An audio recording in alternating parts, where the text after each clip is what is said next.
berjalan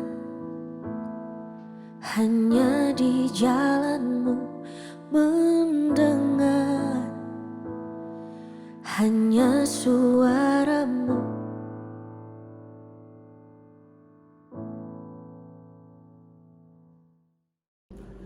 Puji nama Tuhan. Salam sejahtera dalam kasih Tuhan kita Yesus Kristus.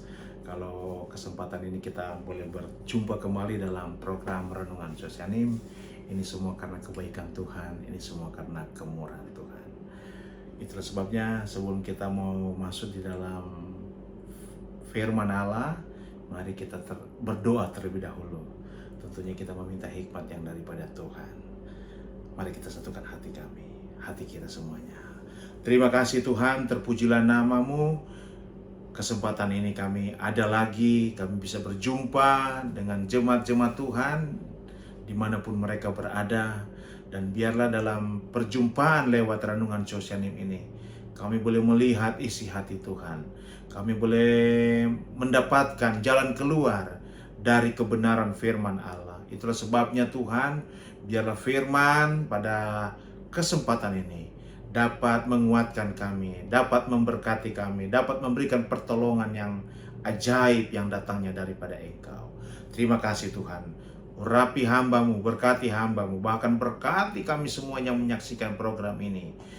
Biarlah kami semua boleh dapat melihat rencana Tuhan yang indah itu terjadi dalam hidup kami. Ini doa kami dalam nama Tuhan Yesus. Haleluya, haleluya.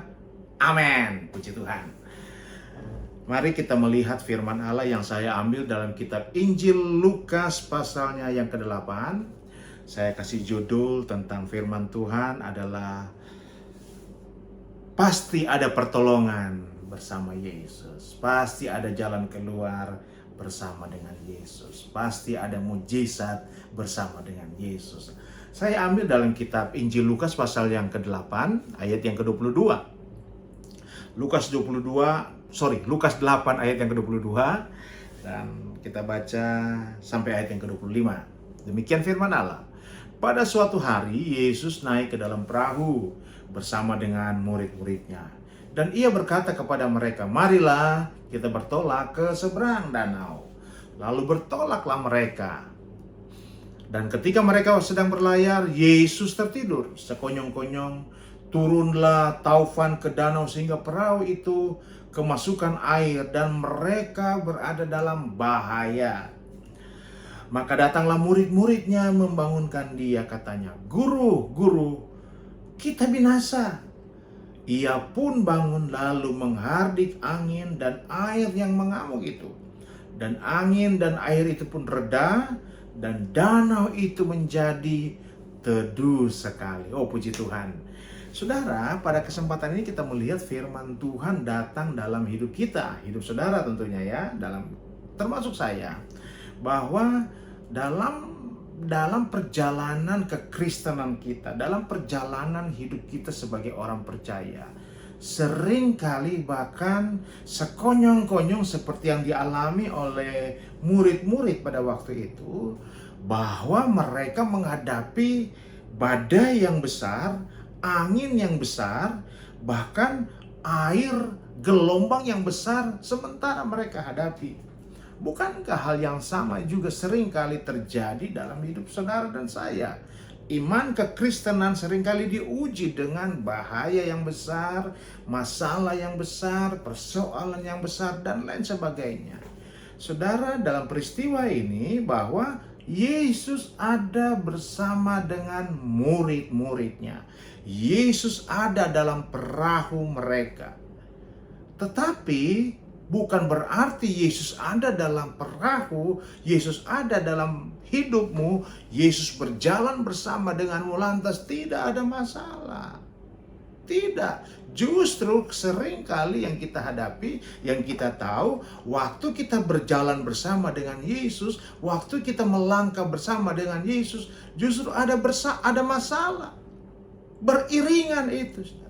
Tetapi lewat peristiwa ini tentang angin ribut diredakan, kita mengambil kesimpulan bahwa waktu kita berjalan bersama dengan Yesus, Dan di tengah-tengah kita berjalan bersama dengan Yesus, ada masalah, ada tekanan, ada badai, ada gelombang, ada angin yang besar. Saya pastikan, dan firman Allah kita sudah baca tadi, bahwa pasti ada pertolongan, ya, bersama dengan Yesus. Dalam peristiwa ini, dalam cerita ini, Yesus tidak membiarkan murid-muridnya. Ketika murid-murid berkata, Yesus, Yesus atau Guru, membangunkan dia. Ketika mereka tahu bahwa mereka ada dalam keadaan bahaya, mereka ada dalam kesulitan, mereka ada dalam ketakutan, murid-murid ini berkata, Guru, Guru, kita binasa. Alkitab berkata, ia pun bangun, Yesus pun bangun. Untuk apa? Untuk memberikan pertolongan. Alkitab berkata, Yesus bangun dan menghardik angin dan air yang mengamuk. Tuhan hardik, saudara. Artinya saya mau lihat di sini juga. Karena Dia Allah, Dia Tuhan, Dia Yesus. Dia menguasai situasi yang ada di sekitar kita. Dia menguasai situasi alam. Dia menguasai situasi ekonomi. Dia mengetahui situasi apapun yang ada di sekitar hidupmu, saudara. Itulah sebabnya, pastikan kalau kita berjalan dengan Yesus, pasti ada pertolongan. Berjalan dengan Yesus pasti ada jalan keluar. Saya mau katakan satu ayat saya mau ambil satu ayat yang terambil di dalam kitab Mazmur 138. Mazmur 138, Alkitab berkata begini, saudara. Di ayatnya yang ke-8 atau ayat yang ke-7. Ini seorang Daud, saudara. Dia berkata begini. Bukankah saudara dan saya kenal Daud? Siapa Daud? Dia seorang yang berkenan di hati Tuhan, yang berkenan kepada Tuhan. Dan dia juga seorang yang selalu melihat kemenangan, merasakan kemenangan yang daripada Tuhan. Artinya apa, saudara? Dia banyak hadapi peperangan. Dia seringkali dikejar-kejar musuh. Musuh ada di sekitar dia. Tapi satu hal yang saya perhatikan, Daud tetap ditolong Tuhan. Daud tetap melihat kemenangan yang daripada Tuhan. Alkitab berkata di ayat yang ke-7 dari Mazmur 138, ayat yang ke-7 berkata, jika aku berada dalam kesesakan, jika saudara dan saya ada dalam kesesakan, dia berkata, Engkau mempertahankan hidupku. Tuhan mempertahankan hidup saya, hidup saudara. Terhadap amarah musuhku, Engkau mengulurkan tanganmu, dan tangan kananmu menyelamatkan aku. Ada bahaya-bahaya di sekitar kita, ada musuh-musuh di sekitar kita, tapi percayalah, waktu kita berjalan bersama dengan Tuhan, ada Tuhan yang akan mengulurkan tangannya bagi saudara dan saya. Dan ayat 8, ini ayat yang keren, saudara. Coba saudara perhatikan. Kita lihat ayat 8. Tuhan akan menyelesaikannya bagiku, bukan bagi orang lain, bukan bagi orang yang di luar sana, tapi bagi kita yang berharap kepada Tuhan. Ya Tuhan, kasih setiamu untuk selama-lamanya, jangan kau tinggalkan perbuatan tanganmu. Saudara pastikan, bersama dengan Yesus pasti ada pertolongan. Bersama dengan Yesus pasti ada jalan keluar. Bahkan Alkitab berkata, Tuhan akan menyelesaikannya bagiku, bagi saya, saudara.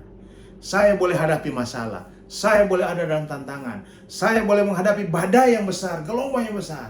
Tapi saya percaya Tuhan akan menyelesaikannya bagiku. Amin, saudara. Satu ayat lagi yang saya ingin bagikan kepada saudara. Kitab Mazmur pasalnya yang ke-34. Wow, Mazmur 34. Mari kita lihat ayat yang ke-20. Apa kata firman Allah? Kemalangan orang benar banyak. Waktu saya baca ayat ini betul ya. Waktu kita jadi orang percaya pasti banyak masalah. Kita akan menghadapi banyak masalah. Masalah itu pun tanpa kita undang, datang dengan sendirinya. Alkitab berkata, kemalangan orang benar banyak. Tetapi Tuhan saya, Tuhan saudara, melepaskan dia dari semuanya itu. Jadi mari percayalah, waktu kita berjalan bersama dengan Tuhan, pasti ada pertolongan, pasti ada jalan keluar. Demikian firman Allah. Puji nama Tuhan. Haleluya. Mari kita berdoa. Terima kasih Tuhan. Terima kasih buat kebenaran-Mu. Terima kasih buat firman-Mu. Kami yakin hari ini, hari esok, dan seterusnya, waktu kita berjalan dengan Yesus, berjalan dengan Tuhan, pasti ada pertolongan. Tuhan mampu menyelesaikannya. Terima kasih Tuhan. Berkati jemaat-Mu, berkati kami semua, berkati yang mendengarkan dan menyaksikan program ini. Hari ini dan hari-hari seterusnya ketika mereka melihat program ini, biarlah mereka merasakan Tuhan bekerja dalam hidupnya. Terima kasih Tuhan. Ini doa kami, mengucap syukur. Haleluya, haleluya. Amin. Puji nama Tuhan. Haleluya.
Gerejaku adalah rumahku.